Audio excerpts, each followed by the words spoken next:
Se eu não contar o que vi, amanhã eu posso estar num caixão e essa história vai para o túmulo junto comigo. Essa declaração foi dada numa entrevista oficial pelo ex-capitão da Força Aérea Brasileira, Irangê Holanda, e divulgada pela revista UFO em 1997. A Operação Prato foi o nome que as autoridades oficiais deram para uma operação de 2 missões no norte do Brasil na década de 70. As missões foram realizadas por um órgão de comando aéreo regional da Força Aérea Brasileira, que fica em Belém, no estado do Pará. O primeiro COMAR tinha o objetivo de investigar o aparecimento de OVNIs, objetos voadores não identificados, na região de Salgado, no litoral do estado, formada por 20 municípios. A Operação Prato continua desafiando os maiores especialistas do Brasil e do mundo e permanece com muitos mistérios inexplicáveis, porque não foi um caso de UFO qualquer. Considerado por muitos um caso de histeria coletiva de uma comunidade extremamente religiosa, mas por outros, uma das histórias mais intrigantes que o nosso país já viu. O que mais impressiona nessa investigação é que os documentos, as informações e os relatórios não foram escritos por um civil, por um entusiasta da ufologia ou qualquer outra pessoa comum. Tudo sobre a Operação Prato foi investigado e registrado no maior rigor por militares. Que razão eles teriam para inventar depoimentos, forjar ou esconder documentos de missões UFO? O que a Operação Prato revelou de tão importante para que permanecesse com tantos segredos?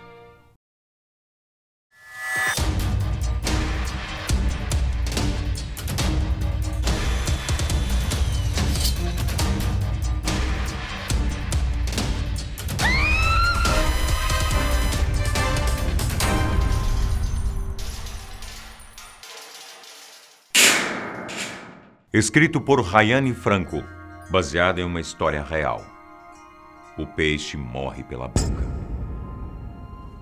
O capitão Irangê Holanda foi um dos militares que comandou a Operação Prato até a data de encerramento oficial. Ele foi um dos principais responsáveis por preencher os relatórios das missões. Depois de muitos anos de silêncio absoluto, Holanda concedeu entrevistas e declarações muito polêmicas sobre o que tinha vivido durante a Operação Prato. Até mesmo quem não se interessava por UFOs ficou impressionado com a coragem de um militar de alta patente em revelar segredos de Estado.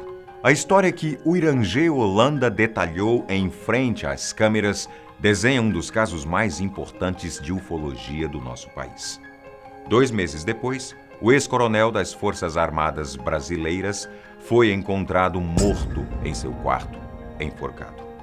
Um piloto comercial que participou da Operação Prato, junto do ex-capitão, deu o seguinte depoimento: "Eu não vou acreditar que o Holanda se enforcou. Eu não vou acreditar em suicídio de jeito nenhum.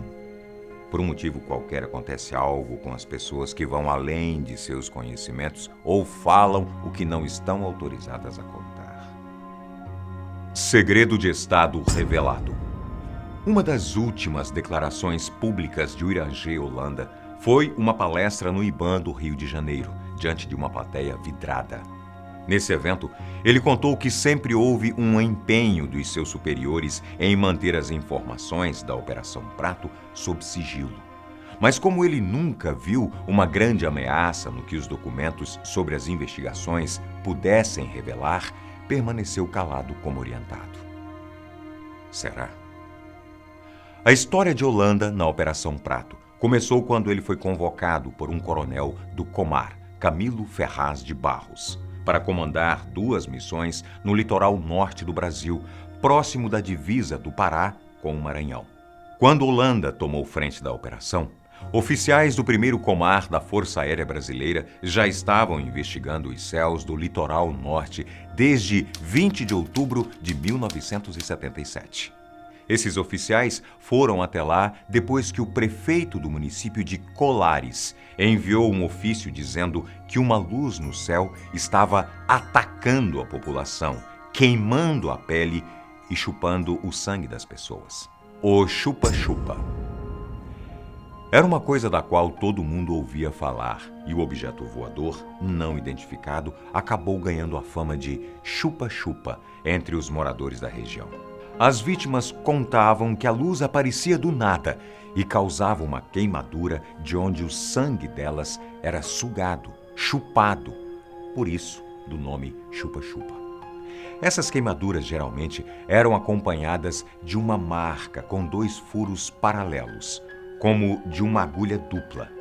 Nas mulheres, era comum encontrar essa marca próxima ao seio, enquanto nos homens podia ser visto no braço ou na perna. Curiosamente, 8 entre 10 vítimas eram mulheres.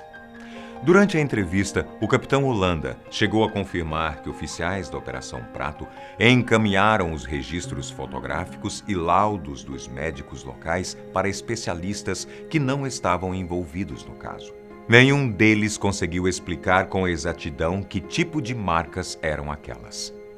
A médica da cidade de Colares, o Elaide Cecim Carvalho, ficava impressionada de atender pessoas que nunca tinham se visto, que viviam a mais de 100 quilômetros uma da outra e contavam exatamente a mesma história.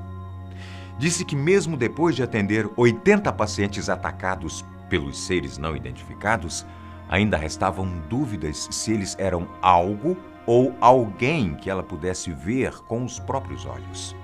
Ilha dos Caranguejos. A primeira vez que alguém ouviu falar de uma luz no céu capaz de ferir e até de matar pessoas foi no final de abril de 1977, quando um pescador chamado José foi encontrado morto, sem nenhuma razão aparente. O pescador estava com outros 3 homens em um barco, próximo da Ilha dos Caranguejos. 2 deles foram dormir normalmente e acordaram sentindo dores de queimaduras de 2º grau, de acordo com os registros médicos. Nenhum deles conseguia se lembrar muito bem do que havia acontecido. Mas um dos sobreviventes afirmou ter visto um fogo no céu antes de desmaiar. Depois da perícia, o IML constatou que o pescador José veio a óbito por causa de um acidente vascular cerebral, AVC, causado pelo aumento da pressão arterial depois de sofrer um grande choque emocional. Os relatos e as histórias de pessoas sendo atacadas por essa luz misteriosa que vinha do céu ficaram cada vez mais recorrentes, a ponto de cidades inteiras entrarem em estado de pânico. O prefeito de Colares, uma das áreas de maior movimentação dos OVNIs, disse que toda a população se reunia em 3 casas e passavam a noite juntos, rezando e cantando muito alto. O prefeito, com medo do que podia acontecer, pediu ajuda ao Comando Aéreo Regional do Estado do Pará. Palavras do capitão Holanda. Em outubro de 77, quase 6 meses depois da morte do pescador José, o primeiro Comar interveio e deu início à primeira missão da Operação Prato. A orientação era que eles entrevistassem, recolhessem os depoimentos do máximo de testemunhas possíveis, principalmente daqueles que estavam hospitalizados e diziam ter sido queimados pela luz no céu.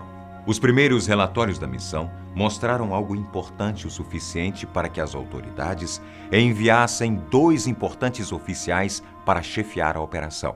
Um deles era o capitão Uirangê Holanda. O que estava acontecendo de tão sério no espaço aéreo brasileiro? Holanda, que durante os primeiros dias das missões ficou cético quanto ao objetivo da investigação, disse que era uma coisa que ele precisava ver com os próprios olhos para acreditar. Ele realmente não acreditava que algo além desse planeta estava agindo contra aquelas pessoas, mas era só uma questão de tempo. O que o capitão vivenciou na Ilha do Marajó mudou a vida dele para sempre. Ele afirmou de forma convicta que viu um objeto voador em forma de disco, com cerca de 30 metros de diâmetro, a uns 200 metros acima do acampamento militar, onde haviam montado a base de operações da missão. Ele foi muito minucioso ao descrever as características do OVNI. Disse que a parte de baixo era muito escura, quase preta, e uma luz alaranjada saía do meio dele. era uma luz alaranjada, que ficou amarela e aumentava e diminuía de tamanho, como se estivesse procurando alguma coisa. A nave fez isso umas 5 vezes e depois a luz ficou azul. A coisa tinha uma velocidade tão grande que sumiu a leste de onde a gente estava. Não era igual a nada do que eu já tinha visto dentro da FAB. Essa foi a primeira vez que o capitão Holanda ficava frente a frente com o que estava causando uma histeria na população paraense. Ele afirmou ainda que existem provas em vídeo e fotos sob guarda das forças oficiais que mostram outra nave que ele viu no rio Guajará-Mirim, a menos de 100 metros do barco em que estava. Definitivamente, para Holanda, o primeiro Comar e a Força Aérea Brasileira estavam lidando com algo de uma civilização muito avançada, muito tecnológica para os meios da época e que, definitivamente, não era desse planeta. Um dos documentos oficiais vazados confirma as versões contadas por Holanda. Cidade Fantasma. Se mesmo com a presença dos oficiais, os avistamentos de OVNIs e as vítimas não pararam de aparecer, apesar de irem diminuindo com o passar do tempo, não restava dúvidas que o cenário em que essas pessoas estavam vivendo era de um completo assombro e falta de controle. O pavor e o pânico fez com que o capitão Holanda informasse seus superiores que se algo não fosse resolvido, o risco de acontecer um suicídio em massa era iminente. O medo fez com que a maioria das pessoas que moravam em Colares fugissem de suas casas na ilha para viver no continente. O lugar, que já não era grande nem populoso, ficou vazio como uma cidade fantasma. E as poucas pessoas que restaram permaneciam trancadas em casa dia e noite, consumidas pelo pânico de serem as próximas vítimas. Procurando por respostas. O que aconteceu de fato com as pessoas de Colares, Santo Antônio do Tauá e região nunca foi revelado. Não nos atrevemos a dizer que algo foi descoberto porque nem todas as provas, documentos, fotos e vídeos são públicos e conhecidos. A Aeronáutica encerrou as investigações da Operação Prato no Pará em dezembro de 1977, dizendo que já não era mais do interesse deles continuar com a operação e que uma nova missão seria dada à Holanda. Sem uma explicação que o convencesse, o ex-capitão continuou procurando por OVNIs em Colares, mesmo depois de seus superiores decretarem o fim das investigações. Vazamentos mostraram também que a Operação Prato teve continuidade até 1978 sob registros não oficiais e conduzidos pela própria FAB. Não parece que o interesse deles nos OVNIs tinha chegado ao fim. Na verdade, parece que estavam interessados em esconder as informações da imprensa. O Irangê Holanda, uma das principais peças na história da Operação Prato, morreu em casa 2 meses depois de revelar ao Brasil inteiro o que viveu dentro do caso. Sua morte foi dada como suicídio, mas há teorias de que ele foi assassinado por falar demais. Eles vão dizer que o que eu contei é mentira, mas os militares têm um documento que diz exatamente o que um oficial precisa dizer à imprensa sobre os contatos com os extraterrestres. Negue. Ao redor do mundo, muitas pessoas acreditam e aguardam o contato de seres extraterrestres. Outros dizem que já estiveram perto deles ao serem abduzidos. Afinal, se os seres de outros planetas existem mesmo, o que eles querem? Como eles são? Aguardo você para o próximo Baseado em Fatos Reais.